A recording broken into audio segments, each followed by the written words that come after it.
The night of November 5th, 1975, began like any other workday deep in the forests of northeastern Arizona.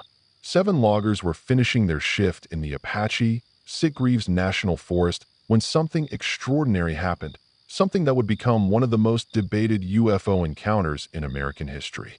Among them was 22-year-old Travis Walton, a young man whose life was about to change forever. As the crew drove home along a dark, isolated forest road near the town of Snowflake, Arizona, one of the men suddenly noticed a strange glow through the trees.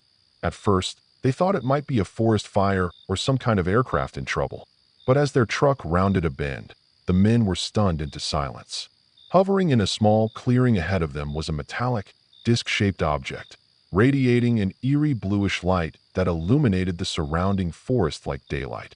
Ignoring the terrified warnings of his coworkers, Travis Walton stepped out of the truck and slowly approached the object. The forest was unnaturally quiet. No wind, no animals, just the low, humming vibration coming from the craft. As he moved closer, the light suddenly intensified. Without warning, a powerful beam of energy shot out from the object and struck Travis directly, violently throwing him backward.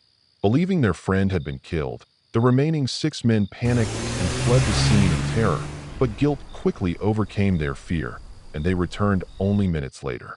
Travis Walton was gone. What followed was a 5-day mystery that gripped the nation.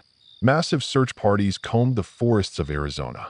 Police grew suspicious of the logging crew, even considering the possibility of murder. The men, visibly shaken and consistent in their story, voluntarily took polygraph tests that most of them passed. Yet Travis Walton remained missing, and with each passing day, the case became more bizarre. Then, in the early morning hours of November 10th, Travis suddenly reappeared. Disoriented, weak, and clearly traumatized, he was found near a phone booth miles from where he had vanished.